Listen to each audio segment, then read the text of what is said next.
Кралот жаба. Многу одамна, кога заколнувањата уште помагале, живеел еден крал кој имал многу убави ќерки, но најмладата од нив била толку убава што и сонцето, кое видело многу работи во светов, кога ја видело, се восхитувало од нејзината убавина. Близу до замокот на кралот се прострирала голема густа шума, а под една стара липа имало бунар. Во деновите кога било жешко, принцезата одела во шумата и седнувала до студениот бунар, а кога и било здодевно, се играла со своето златно топче, фрлајки го нагоре и фаќајки го при паѓањето. Тоа била најомилената игра на принцезата. Но, еднаш, кога го фрлила златното топче нагоре, не успеала да го фати топчето, тоа паднало на земја и се стркалало во бунарот. Топчето пропаднало во бунарот кој бил толку длабок што не му се гледало дното. Принцезата почнала да плаче. Плачела се погласно и не можела да се утеши. Додека така тагувала, таа слушнала како некој зборува. Што ти се случило, принцезо? Ти толку плачеш што и камен можеш да нажалиш. Таа се свртела да види од каде се слуша гласот и видела една жаба со дебелата грда глава над водата. Тоа си ти, старо квакало, рекла принцезата. Плачам по моето златно топче, ми падна во бунаров. Смири се и немој да плачеш, и рекла жабата.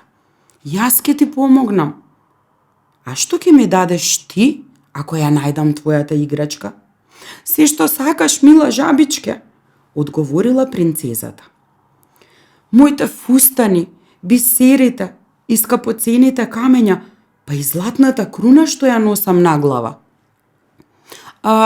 Не ми се потребни ни твоите фустани, ни бисерите, ни скапоцените камења, ни златната круна, и рекла жабата. Сакам да бидеш мој пријател и другар, заедно да играме, да седам до тебе на трпезата, да јадам од твојата златна чинија, да ми дозволиш да пијам од твојата чаша и да спиеме заедно во твојата постела. Ако сето ова ми го ветиш, ќе нурнам во водата и ќе ти го донесам златното топче. Да, рекла принцезата. Ти ветувам, се што сакаш, само врати ми го топчето. При тоа, принцезата си помислила. Што дрдори оваа глупава жаба? Во водава живее со други жаби и квака. Па како може таа да ми биде пријател и другар на човек како мене? Откако го добила ветувањето од принцезата, жабата се нурнала во водата, се спуштила до дното на бунарот, брзо испливала на површината со златното топче во устата и го фрлила во тревата. Кога повторно ја видела својата убава играчка, принцезата многу се израдувала, го зела топчето од земјата и почнала да трча кон својот дом. Чекај, викнала жабата. Земи ме и мене со себе, зашто не можам да те стигнам. Но напразно било гласното викање на жабата со своето ква. Принцезата, трчајки кон својот дом, не сакала ни да ја слушне жабата. Потоа сосема заборавила на кутрата жаба, која била принудена да се врати во бунарот. Утредента, принцезата седнала со кралот и дворајаните на трпезата и почнала да јаде од својата златна чинија. Наеднаш, шлап, некој почнал да се качува по мермерните скали и кога се искачил горе, тропнал на вратата и викнал: Млада принцезо, отвори ми ја вратата! Принцезата отрчала до вратата да види кој тропа. Кога ја отворила вратата, пред себе ја видела жабата од бунарот. Силно ја треснала вратата, се вратила и седнала на столот, но била многу вознемирена. Кралот забележал колку силно и чука срцето и ја прашал: "Чедо мое, од што се исплаши толку? Да не е некој џин кој се скрил зад вратата и сака да те грабне?" "Ах, не," одговорила принцезата. "Не е џин, а туку една одвратна жаба." Што бара таа од тебе?" прашал кралот. "Ах, мил тато, вчера, кога седев во шумата покрај бунарот и си играв, во водата ми падна златното топче.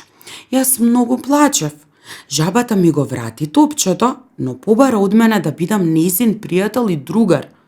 Јас се согласив и ветив дека ќе биде така, но воопшто не помислив дека може да излезе од водата. Сега дојде и сака да влезе внатре." Тога жабата повторно тропнала и викнала: "Здраво, принцезо, отвори ја вратата. Зар заборави што ми вети вчера, паметиш покрај бунарот? Здраво, принцезо, отвори ја вратата." Кога кралот го слушнал тоа, рекол: "Ти мораш да го исполниш своето ветување. Оди и отвори ја вратата."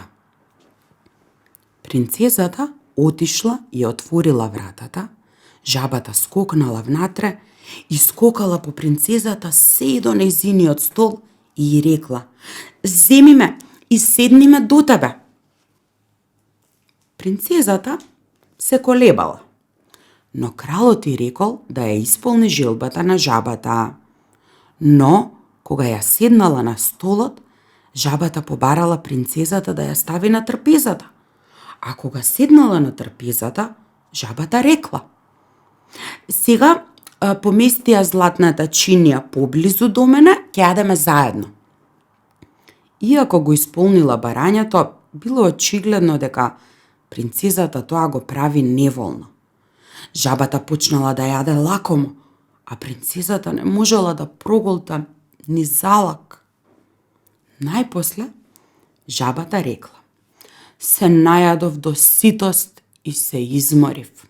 Сега однеси ме во својата спална соба, постели ми ја твојата свилена постела и ќе легнеме со тебе да спиеме заедно." Принцезата почнала гласно да плаче, се исплашила од студената жаба, се плашела да ја допре, а жабата побарала да спие со неа во незината прекрасна чиста постела.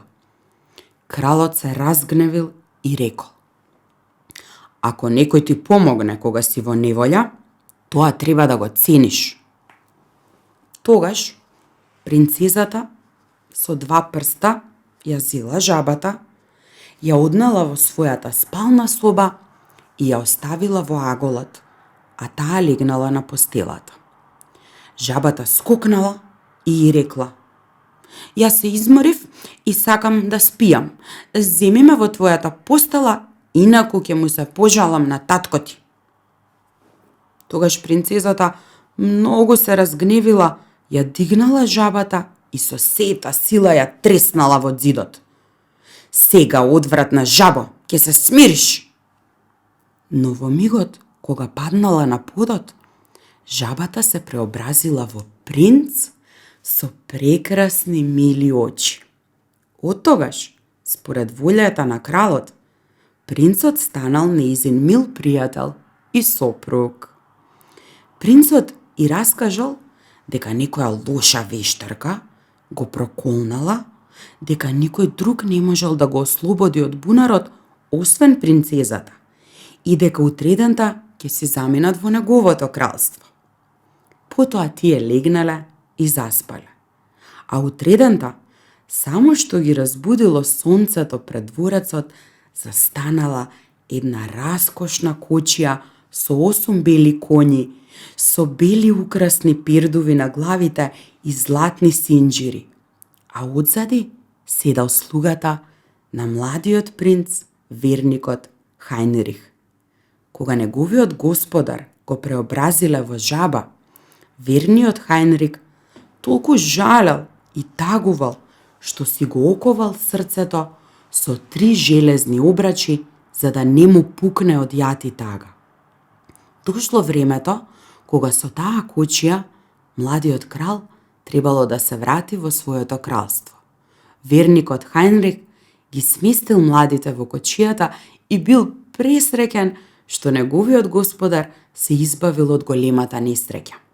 Така, тие поминале дел од патот, кога наеднаш младиот принц слушнал дека одзади нешто пукнало. Се свртал и викнал: "Хајнрих, се скрши кочијава!" "Господару, работата не е во тоа. Тоа е обрач што ми падна од срцево, што ми го стегаше срцево да не пукне од тага, кога живеевте во бунарот и со жаби се дружевте." При патувањето, уште 2 пати нешто пукнало. Принцот мислел дека се скршила кочијата, но тоа биле обрачите што паднале од срцето на верниот Хајнрих, зашто неговиот господар се избавил од големото зло и повторно бил среќен.